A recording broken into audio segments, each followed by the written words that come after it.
think she's taping it here, so we'll look important. Anyway, I'm Mark Reimer, Director of Music, and it is my pleasure to introduce our guest speaker tonight. So I will read her brief biography. Born in Israel, Dr. Galit Gertsenzon has fashioned an international career as a concert and collaborative pianist and an instructor of piano, music history, Hebrew, and Jewish music. Galit holds a Doctor of Musical Arts degree in piano performance from the University of Cincinnati College Conservatory of Music.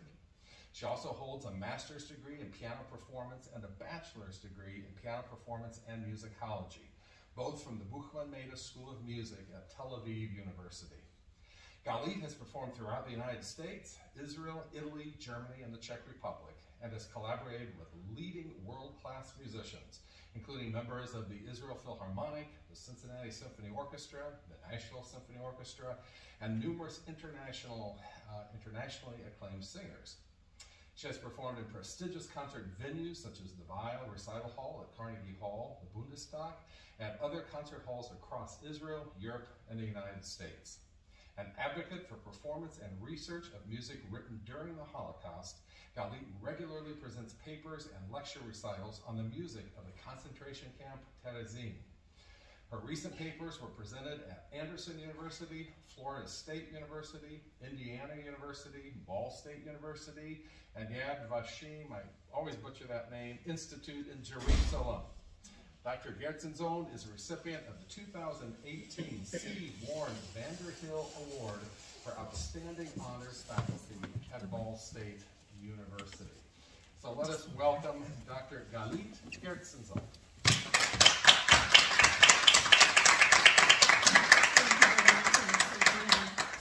Thank you for inviting me. Welcome, Reeves. So I will just provide a short introduction. This is the paper that I'm hoping to later expand into a written article.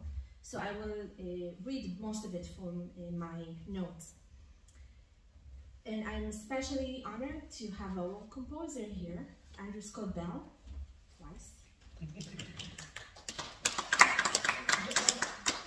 Tonight, as we remember and reflect upon the events of the Holocaust, we will together consider its human expression through music and text.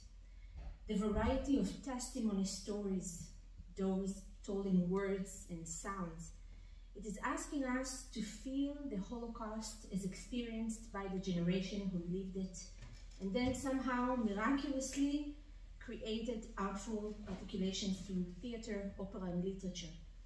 This evening, too, in the wonderful work of contemporary artists such as Andrew Scott Bell, whose lively and thoughtful interpretations derive directly from the original testimony, we honor and commemorate the past through a youthful lens. We're fortunate to come together and collectively experience and remember with all our senses. The show tonight will begin with the children's opera Brundibar. This brief, entertaining, and naive musical work was composed in 1938 by Hans Krasser, with a libretto written by Adolf Hofmeister, a Czech poet and illustrator. This will be followed by Andrew Scott Bell's opera entitled The Trial of God, with a libretto by Jason Carney, a professor of English here at CNU. The opera is based on Elie Wiesel's 1979 play of the same title. As many of us who have studied the historical events of the Holocaust know, the testimonies of its survivors are told in many ways. There are many ways to listen and to comprehend.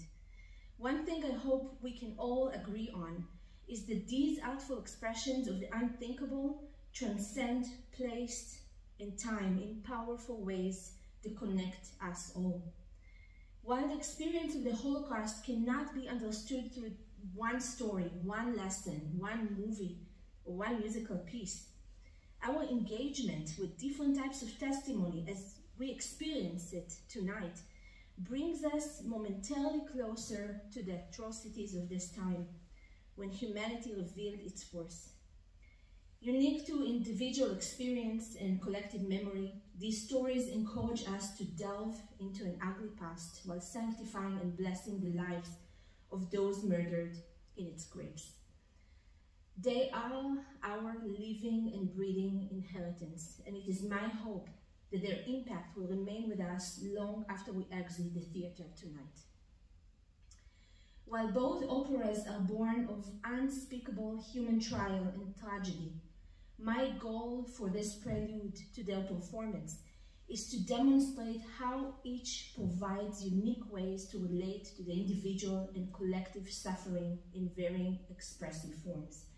It is my firm belief that Brundibar is a musical creation of political resistance and silent protest, an attempt to challenge and resist the Nazis.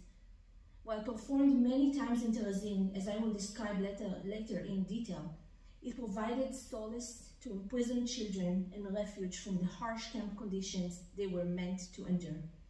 Most importantly, perhaps it honored and empowered these children performers and spectators alike. So let's consider this question: what is spiritual and artistic resistance? What we see on the slide, on the left, it's a picture from the original cast of Brundibar as performed in Terezin.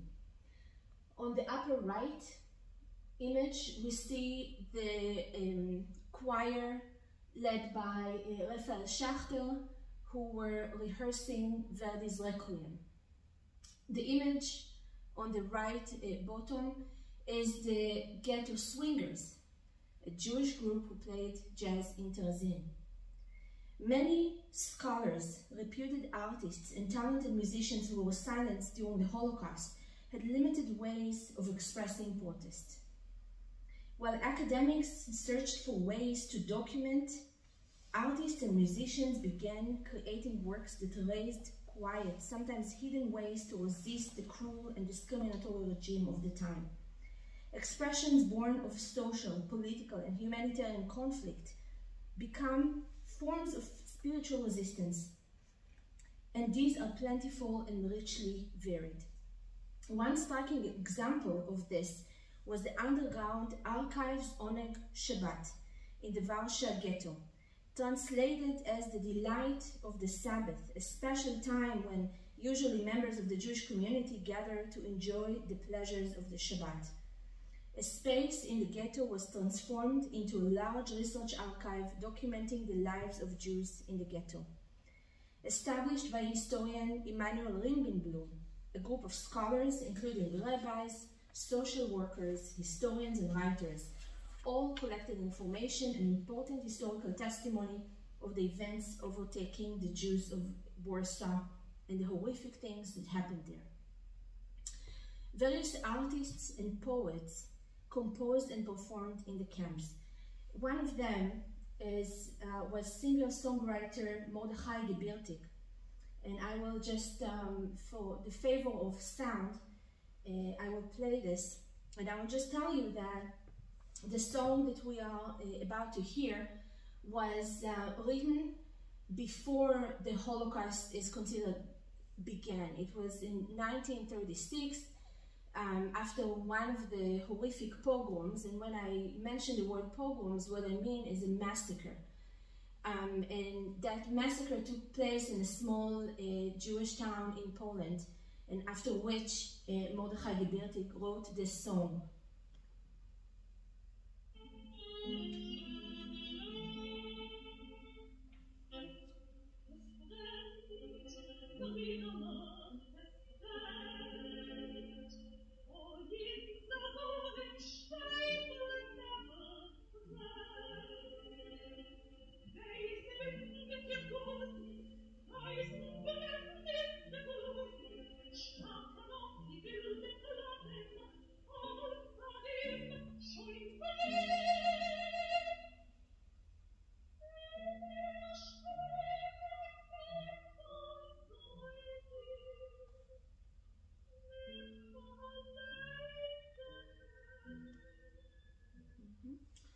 And so, in consideration of the time, I will go back to our presentation and speak about the next example of of musical resistance as created by the Auschwitz Orchestra leader, Szymon Laks. Szymon Laks was a Polish composer who survived the Holocaust, but while during his time in Auschwitz, he, as he describes in his book, Music of Another World, he's telling about walking from one building to the other while noticing scraps of paper on the ground. He picked those up and saw remains of a musical score, and it smelled bad. The paper was used for something else. So he took those scores and he tried to extract what he could, and what he came up with, he thought that these were 3 Warsaw Polonaises from the 19th century. So he transcribed them into an orchestral piece, and when the German officers were not paying attention, the orchestra members would play the music. And just to mention that Polish music was banned by the Nazis, as Russian music, as Jewish music, as jazz, and pretty much any music that did not go in line with the Aryan models. So after the war, as I mentioned, he survived, and in 1947 he transcribed these pieces for piano, and I do not have a piano, so I will play one of the recordings I made for the second Polonaise.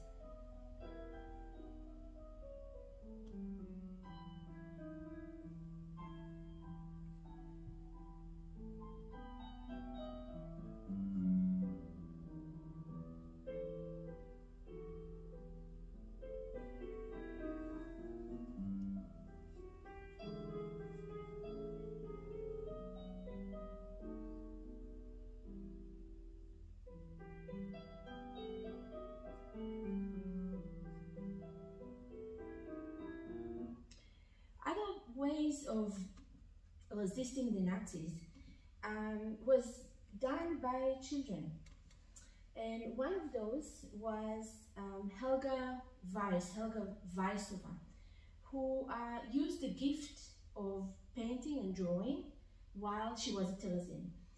And Helga wrote a diary that included images of her life in the camp, and fortunately the diary survived the war.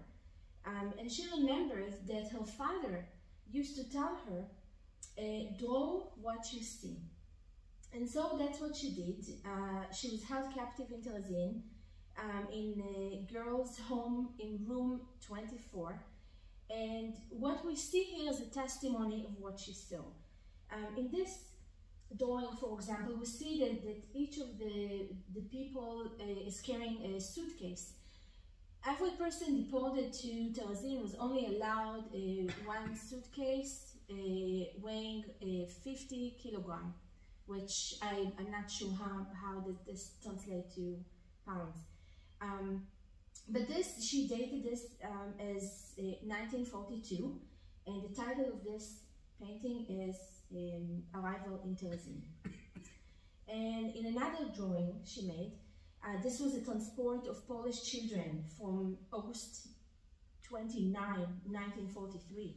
Here she recalls, and this is a quotation, "These children arrived in deplorable condition and were quarantined the whole time in Terezin. They were supposed to be sent to Switzerland, but ended up in Auschwitz."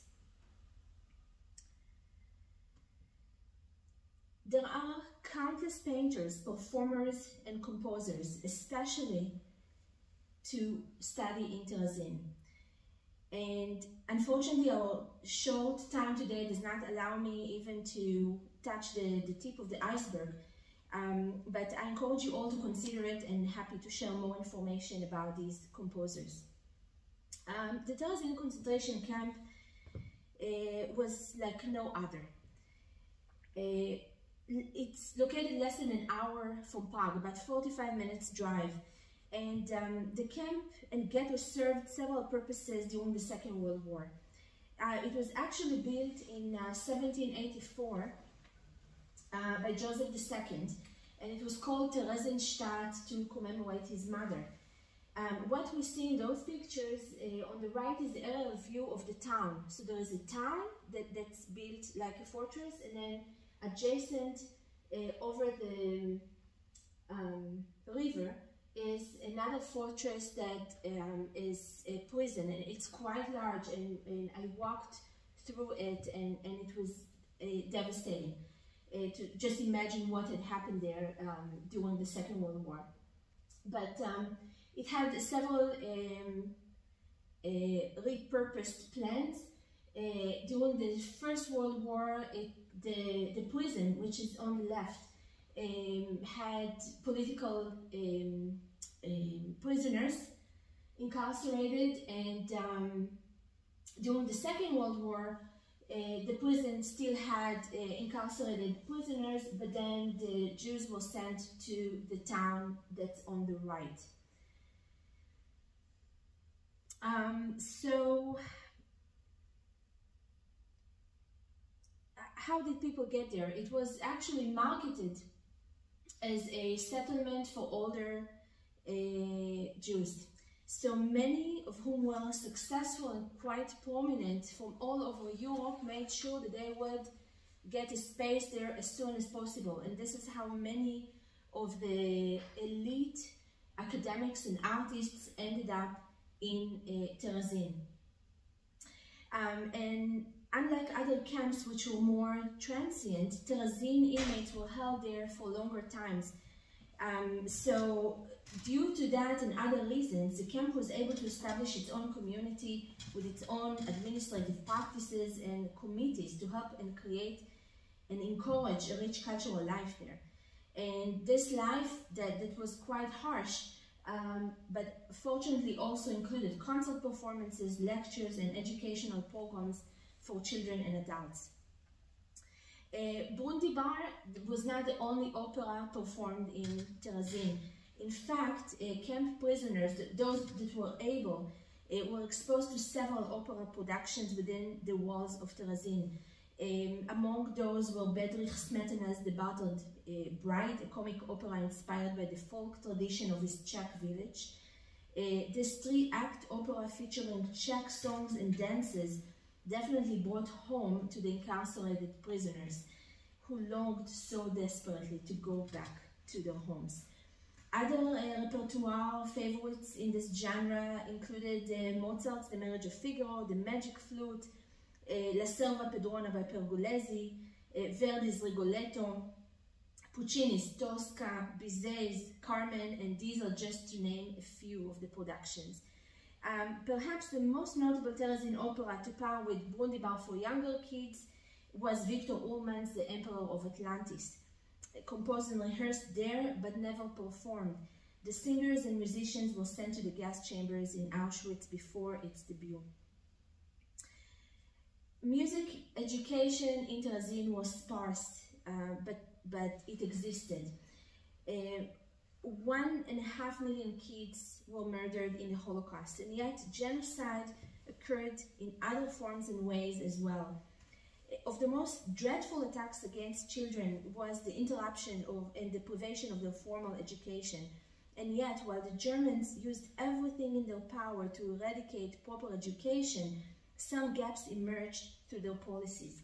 One such opening happened in Jewish orphanages, and that provided a communal living for the children. It provided them some degree of school instruction and as well choral groups, poetry, and drama clubs. While children in Terezin were involved in various activities incorporating song, music's most elaborate reach was the production of Krassa's Brundibar. It played a very important role, first in an orphanage in Prague, and one of it was instructing children on the fundamentals and nuances of music and music making. Of all the musical works composed in Terezin and performed, Brundibar is a whole different story with distinct testimony and orientation.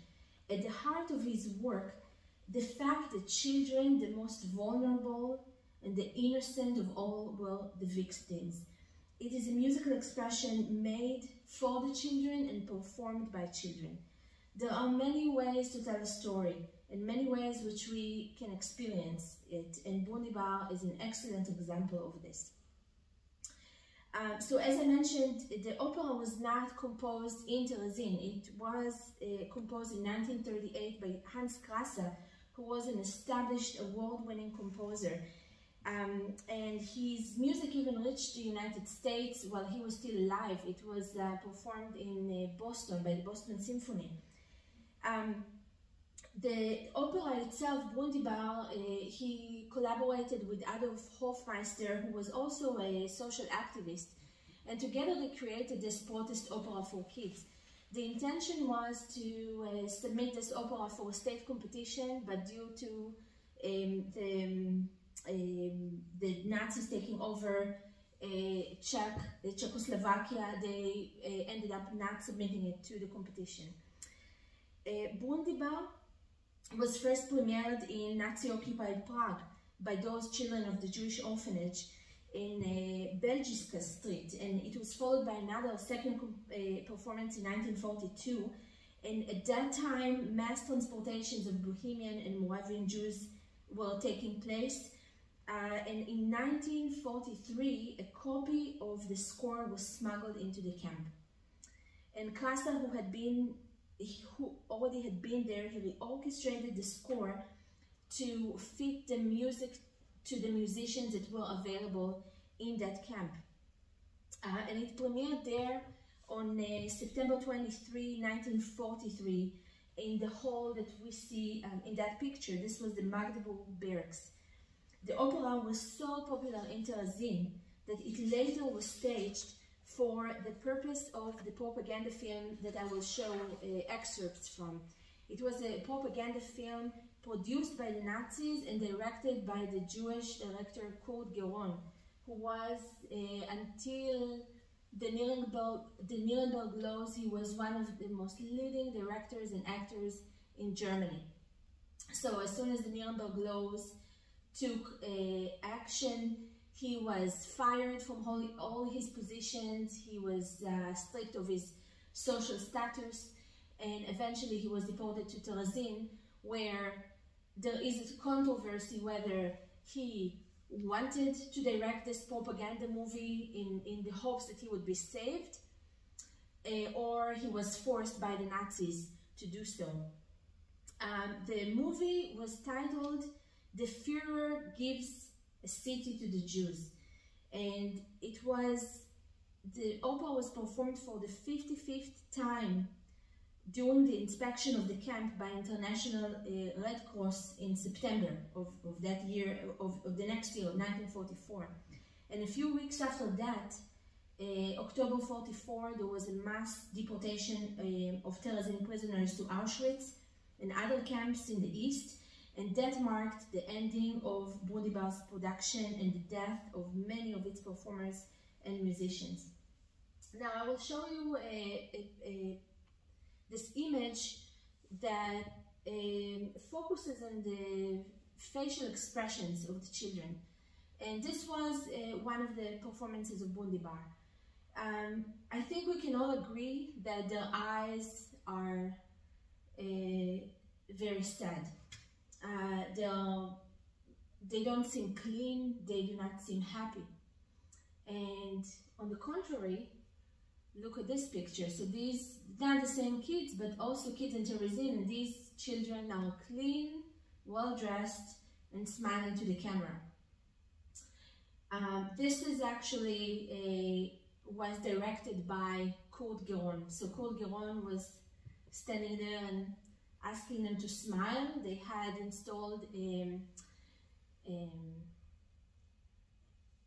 play areas for the kids that were not there before, and those kids were very happy to be there. So what I would like to do now is to show you a part. Actually, yeah, let me share with you a part of this propaganda movie. And obviously, we do not have 20 minutes to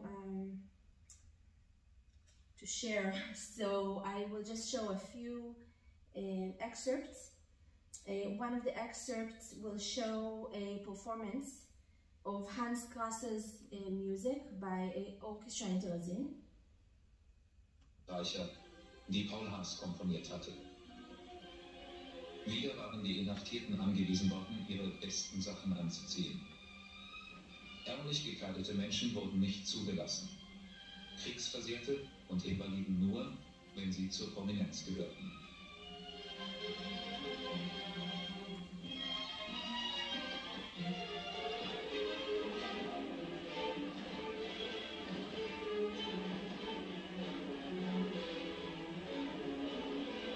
You can see how everyone in the audience is well dressed, very much focused on the performance.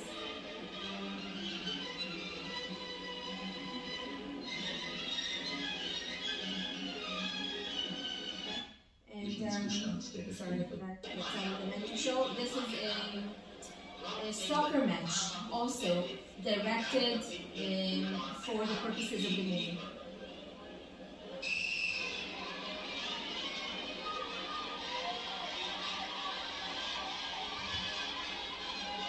Auch dieses Fußballspiel wurde lediglich für die Filmaufnahmen in Szene gesetzt.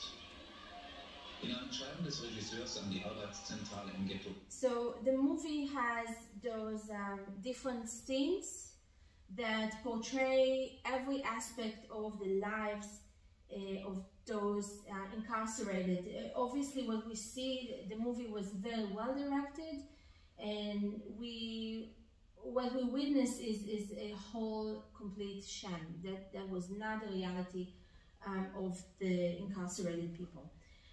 But back to Brundibar. It's a story of it's a tale of a poor family and a testament to the power of teamwork and communal support. Aninka and Pepicek are siblings whose mother is sick. The children go on a journey to the town's marketplace to look for milk as prescribed by the doctor, and they hope that this would save their mother. Unfortunately, they lack the money needed to purchase the milk, and then they notice Brundibar, the old organ grinder who plays at the street corner and receives coins.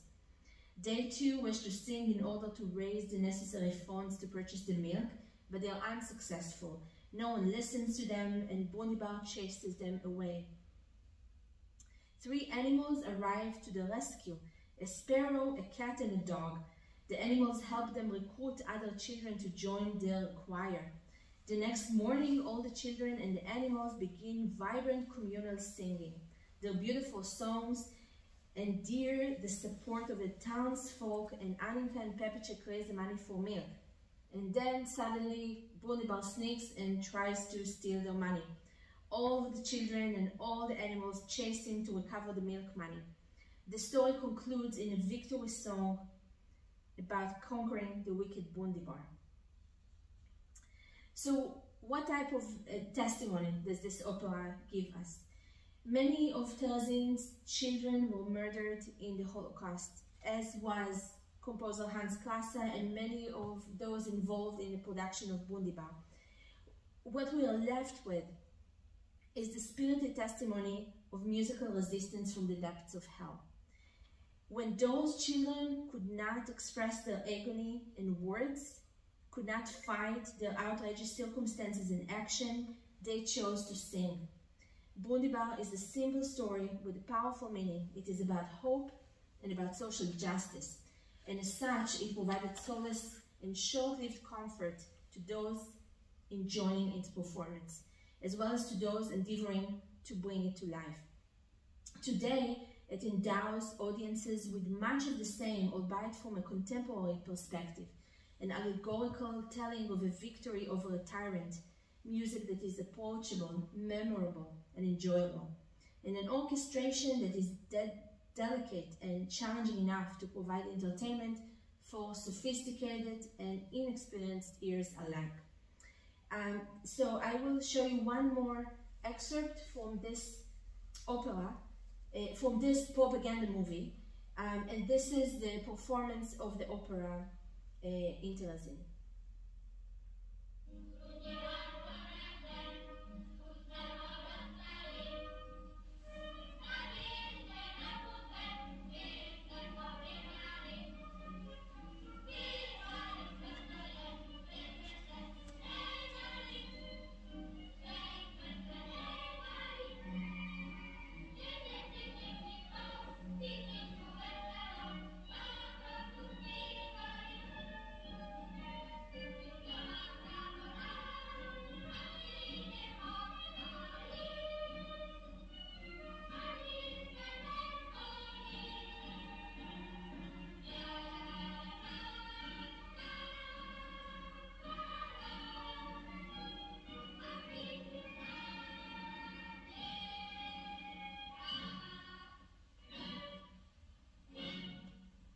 And if you noticed, the audience was solely made of children. Some of them were not even wearing their clothes. So that some things slipped through this propaganda movie and showed the reality of this place. So now we are abruptly shifting to Elie Wiesel's The Trial of God. And as you will all witness tonight, it is a testimony of a man who nearly lost his entire family, his community, and the life he had before. We will witness a great shift from the innocent and hopeful children's work into a dark, pessimistic view of a survivor whose entire life had been destroyed. As we watch it tonight, we too may ask existential questions or ponder, how far can a man go in challenging long-cherished religious and cultural heritage? 16-year-old Elie Wiesel was in Auschwitz when he witnessed 3 Jewish scholars put God on trial. The verdict found God guilty of crimes against creation and humankind. After announcing the decision, there was silence. And as the evening approached, those 3 members went off to pray the Jewish evening prayer, Ma'ariv, praying to God. And that was the evening service. Wiesel takes his audience through all of his experiences as a child during the invasion and as an incarcerated youth in Auschwitz, into the broken hearts of those deserted in the shattered Jewish towns across Europe, and into the hollowed spirit of vanished places where townspeople were murdered in the ghastly pogroms. Shamgorod, the village at the heart of Wiesel's play, could easily be any other town that has been destroyed throughout the course of world history. The central questions that Wiesel presents us through this play are as follows. Why did God allow entire communities to be destroyed? Why did children die? Why were women raped, and why were whole towns and villages slaughtered? Why did victims go through suffering that lingered on and on? Why did God abandon his chosen people? It is my view that the play does not provide the answers to these questions. Rather, Wiesel gives voice to the inner thoughts and questions through the skillful crafting of his characters. To some of us, questioning God is out of the question. It is out of place, even offensive. And yet, this is one more testimony, one more reflection expressed by someone who experienced this living hell. The setting is the ruined town of Shamgorod. Its name derives from 2 languages. Sham in Hebrew means name. And if you change the word a bit and you say, if you say Shem translates to name. If you pronounce it as Sham, it means there. And Gorod in Russian means town. So it can be a town with a name or a town somewhere out there. In my opinion, it means to represent any town, yours, mine, ours. Wiesel takes us also back to 1649 after a pogrom in which death had triumphed.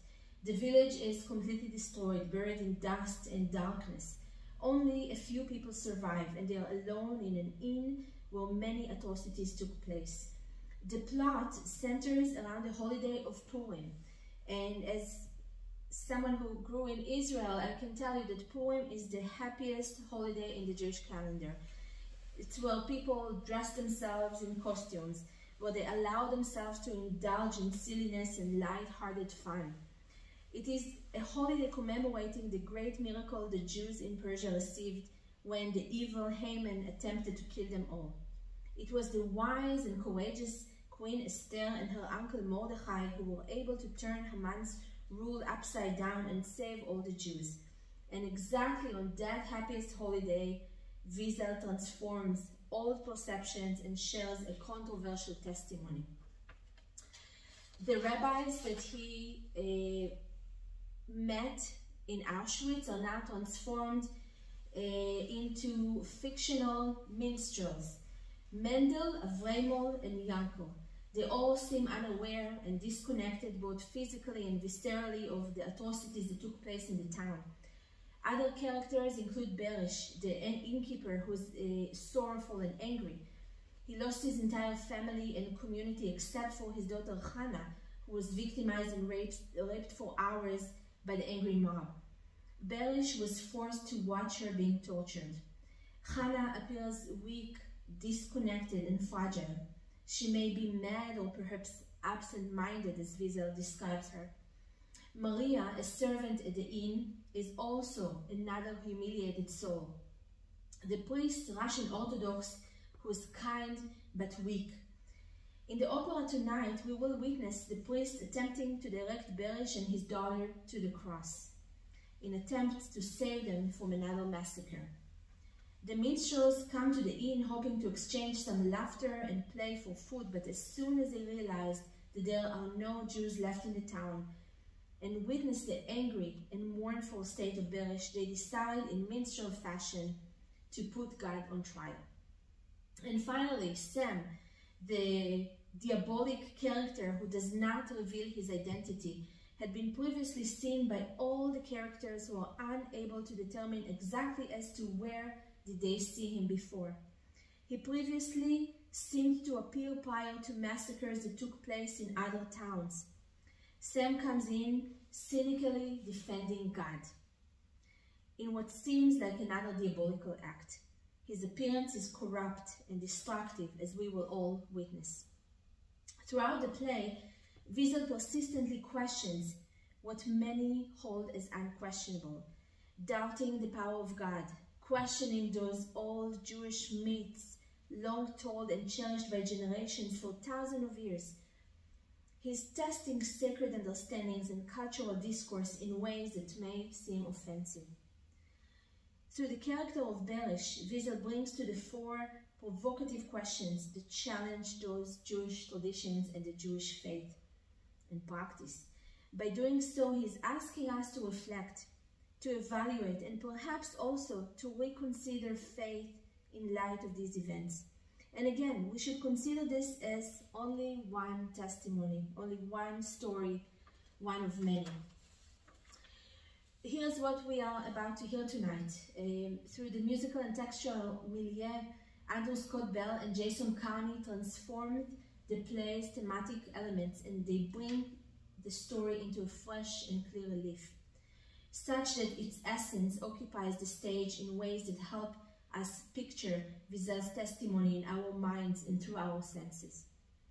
I would like to especially note that in the interpretation of the play, they provide the character of Hannah, who does not express herself as much in the original play, a fresh voice, especially when she tells the story of her wedding night, a night that is destroyed by the raging mobs who torture her and kill her family and neighbors. Tonight, Hannah gains presence that she did not have in the original play. In this artful interpretation, Scott Bell and Carney give her space to sing as testimony to the horrors of her existence. The minstrels join the opera in the second song titled We Drink. They enter the town wholly unaware of the massacre, intent of entertaining its inhabitants on the eve of Purim. In the fourth song, Berish, the mournful innkeeper, sings of unspeakable loss and accuses God. Berish later becomes rather blunt, and his anger rages as he speaks out his prosecution in the words, he's guilty, guilty, guilty, guilty. But is it Berish who speaks, or is it Wiesel? I do not wish to spoil the rest of the show for those of you who had not watched it, and I will leave much of it to your own observation and later reflection. I would like to suggest that as we watch both performances tonight, we do so through the lens of those who were murdered under varying circumstances.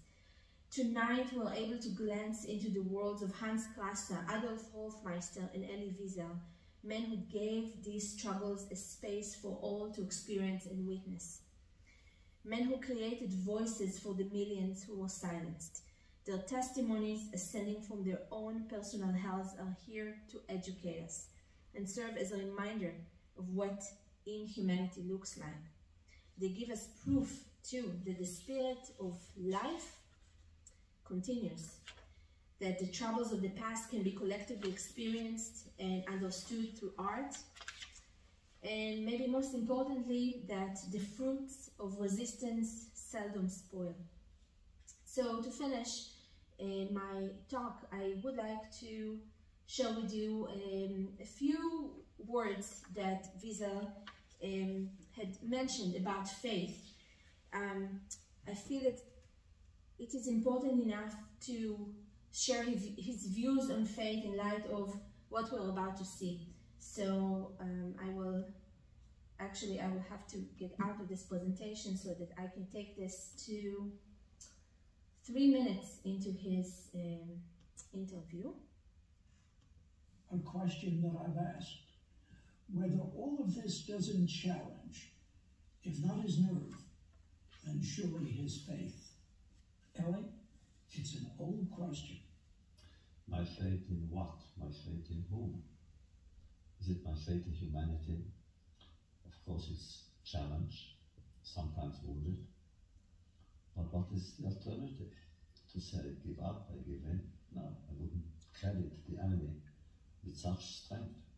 My faith in God, though it has been challenged in worse times. There again, it's a wounded faith, but it's there. What is the alternative? To say goodbye, Mr. God? Go your way, I'll go mine. I come from a tradition from upbringing that doesn't allow me to do that. I cannot divorce God. Of course, my question is always to myself, am I God's victim? Am I his prisoner? Or his orphan? And your answer? You know me too well to know I don't have answers. Thank you.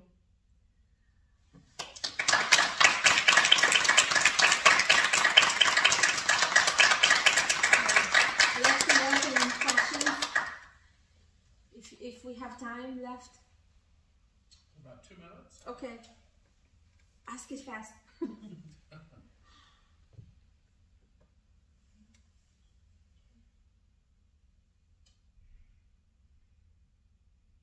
Well, guess we'll bring this to an end, and I hope you all enjoy both operas tonight. I know I will, for the 3rd time. Thank you again, Galit. Thank you so much.